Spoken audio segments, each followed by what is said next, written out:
Peter King, Football Morning in America column. At how many words today, Peter? Some over 10,000, I would imagine? 400. And Mike, there's too much going on. You just simply can't cover it all. And by the way, there's a draft this week. Yeah, exactly. But by the way, right now, Peter, knowing your fondness for the state you were born in, Massachusetts, this is Patriots Day. It would be about middle of the third inning of the annual 11 a.m. start in Boston. Usually marathons going on, and the Red Sox are playing. Red Sox Indians would be about middle third right now of some 3+ hour American League Baseball game. We're missing that, but we're not missing the draft. And Peter, let's start with your mock draft. That is the crux of your mega column here today. Go back for us, if you will, a little bit of history. Dr. Z, the late great Paul Zimmerman, would always do that mock draft with Sports Illustrated. You were part of that as well during your time there. And really, it was one shot at the mock draft here towards the end with a lot of insight. You'd take a lot of input from folks around the league for a few weeks before you come out with your mock draft. Well, Paul Zimmerman was the guru of mock drafts because he would start right after the Super Bowl, and he would call, and he would never, ever forgive a coach if that coach lied to him or put him on the wrong track. And for years, he did a fantastic job. But then as mock drafts got incredibly popular, it got to the point where, like Tom Telesco is not helping anybody with who they're going to pick at 6. Dave Caldwell with the Jaguars, he is not going to help anybody. He's not telling his best friend. I wrote the other day, Dave Caldwell doesn't tell his wife who they're going to pick. So basically, it's a dart throw. And if I can ever, like last year, I got 9 players matched to their team in the first round of my draft. It's the best I'd ever done.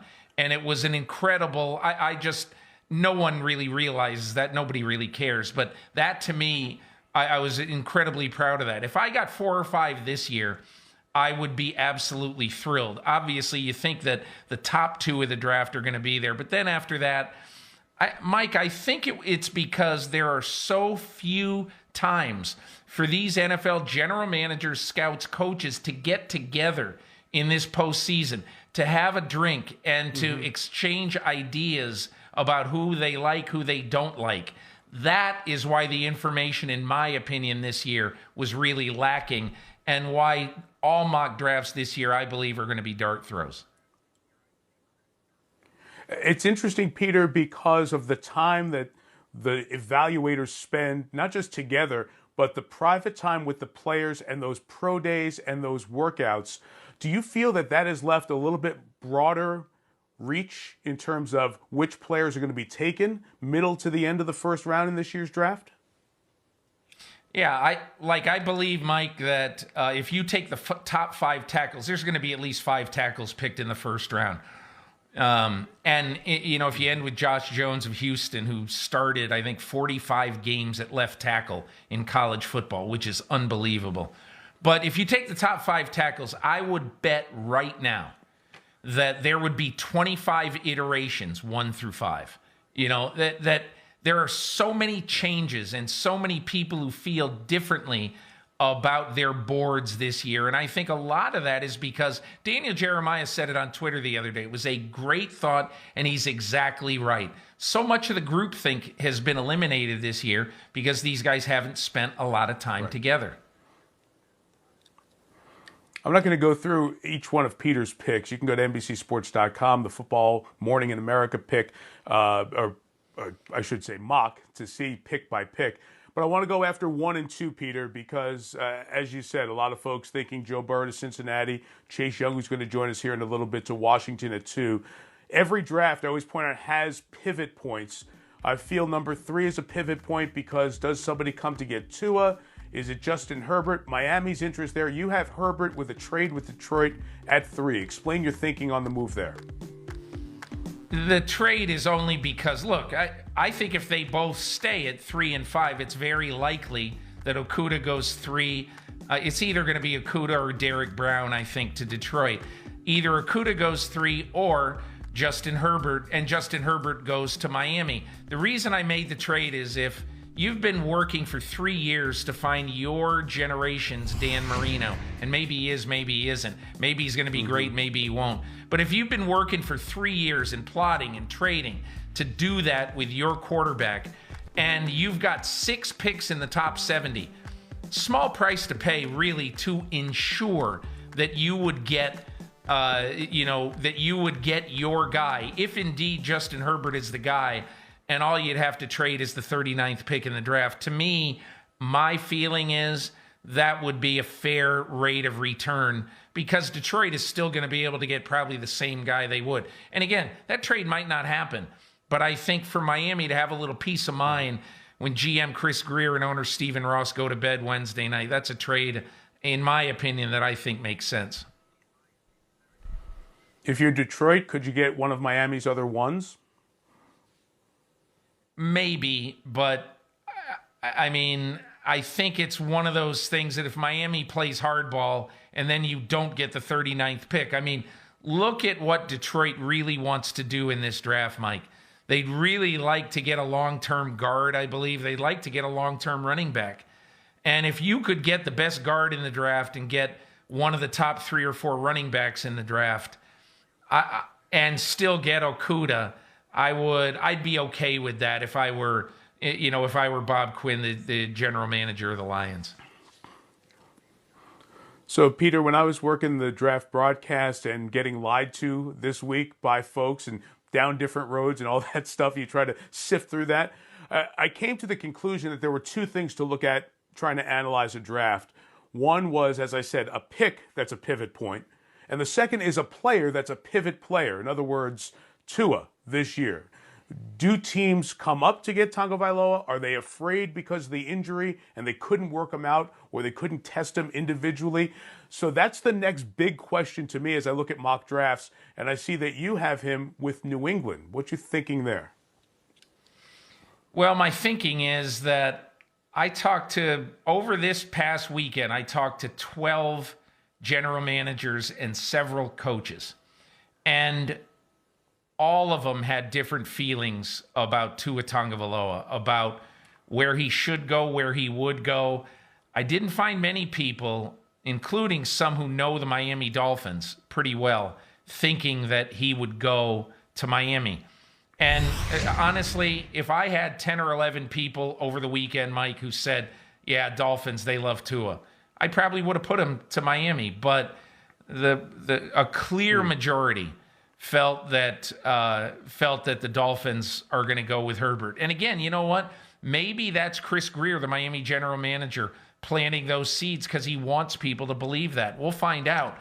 But Mike, the reason why I gave him to the Patriots is that if he falls, and if he continues to fall, if he gets to 12, 13, 14, look at Bill Belichick's relationship with Nick Saban. Nick Saban loves Tua Tagovailoa. He loves his competitiveness. He loves his drive, his ability to come back from injury. He loves everything about him. And in my opinion, that's exactly what he would tell Bill Belichick. And if you watch the tape of Tua when he's healthy, he's a great football player. So then you decide, okay, is maybe trading next year's one and worth it, this year's one and next year's one, to get a guy who could be, a great player for the next 10 or 12 years in the NFL. Now you're taking a risk. You are. But I just thought, It seems to me anyway, the kind of gamble that Bill Belichick very well might take. I have no inside information. All it is just a projection that if I were Bill Belichick and I saw Tua falling, I would say, I want this guy. Peter, 2 other points here real quick. Miami has 14 picks, New England 12. They have the 2 teams with the most picks in this draft. Trading will feel a little different because of the virtual nature of this draft. Do you think we'll see more, normal, or less amount of trading on the clock because of the technology issues? I think it'll be close to normal. Mike, there's so many redundancies in how teams can communicate. And, look, everybody said, man, how's Dave Gettleman going to handle Microsoft Teams and Zoom and all that stuff? I'll tell you how he's going to handle it. I don't know, but he can do this too. He can pick up the phone and he can call a number that's been programmed into his phone, which is Ken Fiore's cell phone number, who will be in Garden City, Long Island. He's the guy who's in charge of collecting the draft choices. And he'll pick up the phone and he'll say, hey, Ken, Dave Gettleman, we're taking Tristan Wirfs here at number 4, okay? Yeah, okay, good. Thanks, Dave. See ya. I mean, is that really very hard? I don't think so. And as far as trading goes, I don't know any general manager in the NFL who isn't going to have either 2 phones at his disposal so that he can hear from people at a fairly normal rate. So I would anticipate there'd be a lot of trades. As many as normal, maybe not quite, but I don't think it's going to limit people too much. And they're going through that mock exercise today with all the decision makers, so they'll get comfortable with how it works. Number of receivers in the first round, number of offensive tackles. Will Roger Goodell get booed at home? All those things in Peter's column, Football Morning in America at NBCSports.com. Lastly, Peter, the Michael Jordan documentary, The Last Dance, first 2 episodes aired last night. 2 of 10 parts. If you followed basketball then or now or sports, it's fascinating. It's interesting. Who's the NFL individual that you would love to see a 10-part documentary on? Well, I've got to answer that with a qualifier, okay, Mike, because the reason that this film was able to be made is because Michael Jordan and the Bulls allowed a film crew inside their team, yes, sir, basically for a season, right? Right. And so I looked at that, and I've thought about this question. What I would want Vince Lombardi. His last game as coach of the New York Giants is the greatest game ever played. As an assistant coach with the Giants, he goes to Green Bay and he forms the biggest dynasty of all time. He coaches under Red Blake at West Point. He's got a dream. He was involved in the NFL as it became giant, and he's a legendary mythic figure. He's the guy I would want to know about. I just don't think there's enough video out there. That's really before NFL Films hit its prime. But he's the guy who I think would be the most fun to dive into. That would be fascinating. I was thinking about that a little bit. I was thinking Brady at first because there is a lot of video that he's taken. But Bill Belichick would be the one for me. I'd love to see a 10-part because so many people talk about the Patriot way. And there's a lot of video out because Belichick has allowed NFL films in his life. There's a lot of stuff in a vault in Mount Laurel, New Jersey, of Bill Belichick that I don't know that it'll ever see the light of day. But that is the one guy who has stored up a lot of footage, and it could really be great one day.